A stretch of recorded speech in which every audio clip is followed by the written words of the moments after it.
Thank you very much. In the interest of time, let me proceed on established protocol. Distinguished ladies and gentlemen, for me, the issue of vaccines is deeply personal.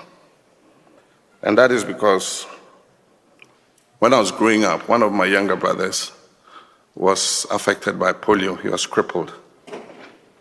He lived with the stigma of his disability for many years. And eventually he was driven into depression and became an alcoholic. And he died from alcohol poisoning. I'm having to look after the 2 children he left behind. And so I understand what life-saving vaccines are. The rest of us who grew up healthy and are here today were the lucky ones. And we grew up in a period where access to vaccines was close to zero in our part of Africa. Today, Gavi has changed all that and giving hope to millions of children. Across the world, many children are growing up to become responsible citizens of their communities because their lives were saved by Gavi's immunization.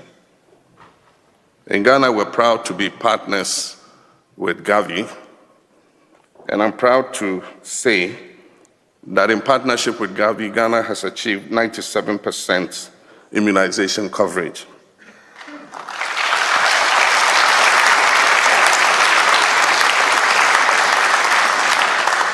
But it means that another 3% is missing. And we're working hard to find those 65,000 children who are in remote areas that are difficult to reach. And I know that working with Gavi, we will be able to find those children and also give them the life-saving vaccines. Ghana is a lower middle income country, and so our partnership with Gavi is one of co-finance. And I'm proud to say that over the recent years, we've spent almost $67 million on vaccines in partnership with Gavi.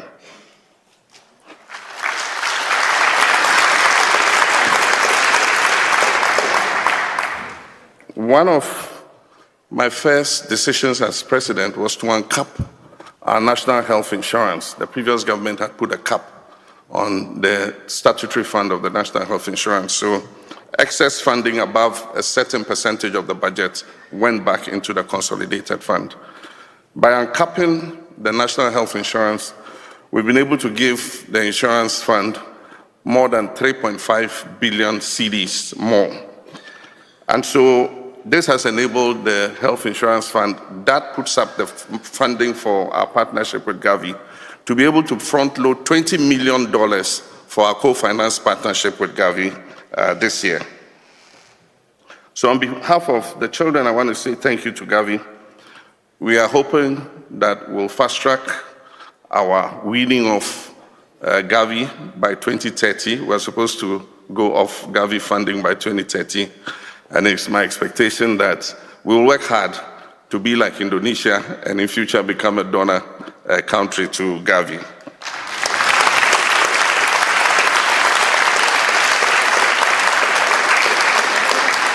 On behalf of the children of Ghana, I want to say thank you to Gavi.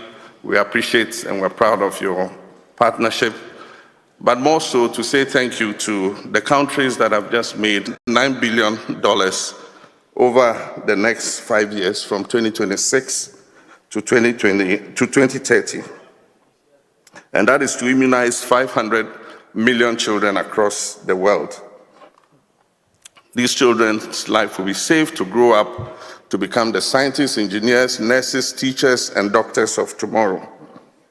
This morning while I was lying in bed, I did the research.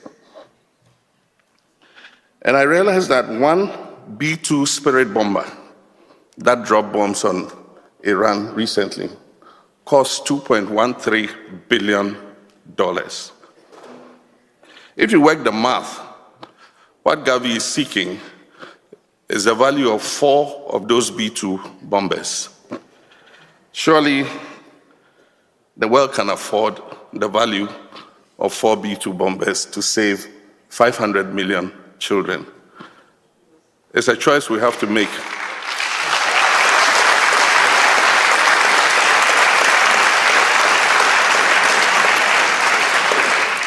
It's a choice we have to make between taking lives and saving lives. And I'm sure that we will save lives instead of taking lives. And so, on behalf of the children of Ghana, I say thank you to Gavi. I say thank you to all who have pledged today. Thank you very much. God bless you.